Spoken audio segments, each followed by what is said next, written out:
वालेकुम अज़ीज़ तलबा व तालिबात। आज खुशखती के चौथे सबक के साथ आप लोगों की खिदमत में हाजिर हूँ। हमारा पिछला सबक था दाल और रे, उसके बाद रे के बाद सीन प्रैक्टिस करेंगे। तो आप देखेंगे सीन बनाना सीखेंगे। ऊपर 3 सीन मैंने बनाए हुए हैं, पहले देख लें उसको।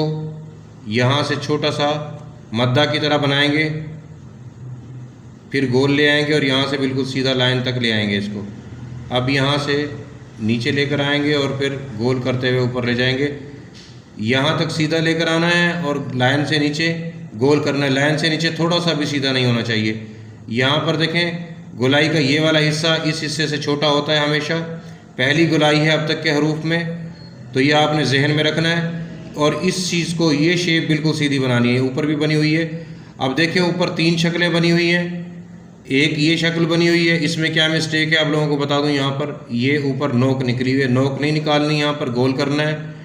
और फिर आगे चल के देखें तीसरी शेप के साथ, इसमें क्या मिस्टेक है, ये वाली शेप ऊपर से टेढ़ी कर दी है लाइन से, जबकि लाइन तक बिल्कुल स्ट्रेट लेकर आना है और फिर नीचे से गोल करना है।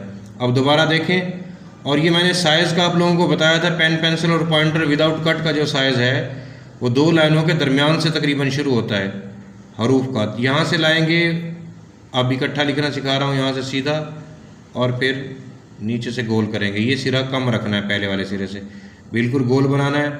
यहाँ से देखें मिड से स्टार्ट करेंगे दोनों लाइनों के, फिर से ऊपर बिल्कुल स्ट्रेट, यहाँ से राउंड करते हुए उससे थोड़ा सा कम रखना है। तो ये आपका सीन मुकम्मल हो गया। इसको प्रैक्टिस करेंगे, 2 पेज लिखेंगे। इसी तरह से 3 बार लिखना है एक लाइन पर नीचे तक। दुआओं में याद रखिए।